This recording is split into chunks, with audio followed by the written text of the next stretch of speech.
Karen called the cops to arrest me for trespassing, but I'm the sheriff who owns the land. My name is Thomas Bro, sheriff of Washburn County, third-generation lawman, and proud owner of a quiet 7-acre homestead tucked on the edge of Clover Hill Ridge. I didn't move here for status. I moved for peace, a place where I could walk my dog without having to worry about crime scenes, court dates, or meth labs stashed in trailer parks.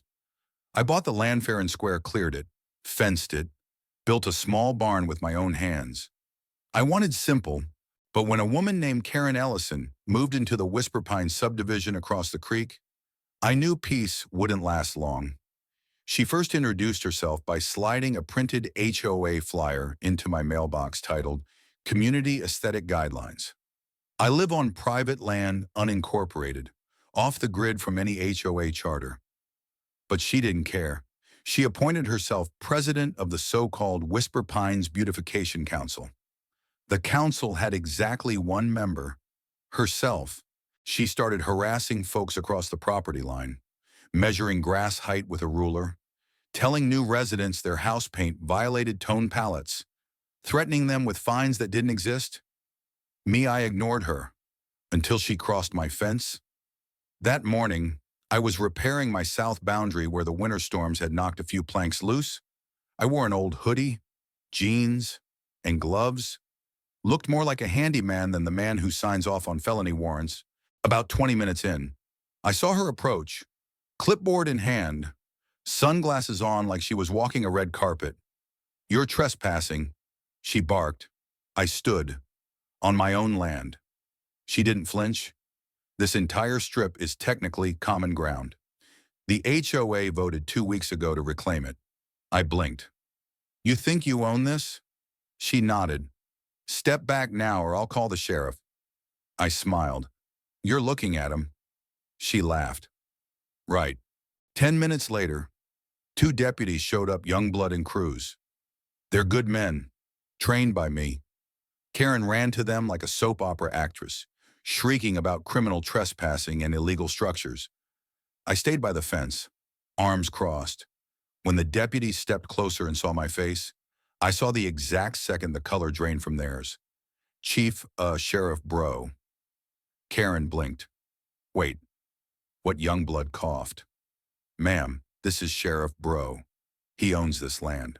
It's been registered with the county for over 12 years. Karen's lips parted like someone just pulled the ground out from beneath her. "That's not possible. He was hammering things. That's against code."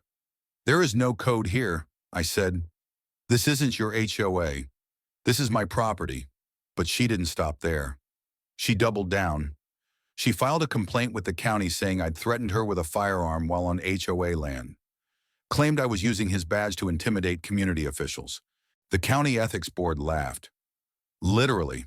I showed them the drone footage from my barn security system, Karen trespassing, yelling, trying to tape one of her fake violation notices to my dog's kennel. Then came the media. Sheriff accused of trespassing on his own land by fake HOA president. The video went viral. Overnight, I was flooded with support from farmers, homeowners, even a retired judge who'd been hit with a $150 noise complaint fine from Karen last year. The sheriff's office launched a formal inquiry. Turns out, Karen had submitted over 27 fake citations in the past year, none legal. She'd even tried to forge a county seal for her Whisper Pines inspection reports. The county filed charges impersonating a government official, filing false reports, criminal trespass, harassment. She pled no contest, was fined $7,500, ordered to attend psychological counseling, and by court order barred from serving on any residential association board in the state. We rebuilt the neighborhood. Together. The HOA dissolved. A new civic group formed, fully voluntary, fully transparent. They even asked me to speak at the first meeting. I stood in front of those same neighbors Karen tried to intimidate and said law doesn't come from a clipboard. It comes from truth, from knowing what's yours and what's not. Karen moved away 2 months later, sold her house to a young couple who put up solar panels and a chicken coop in the backyard just because she once called those unsightly. Now the fence stands firm. So does the community. Because sometimes justice doesn't need to knock. It just needs to stand its ground. The end.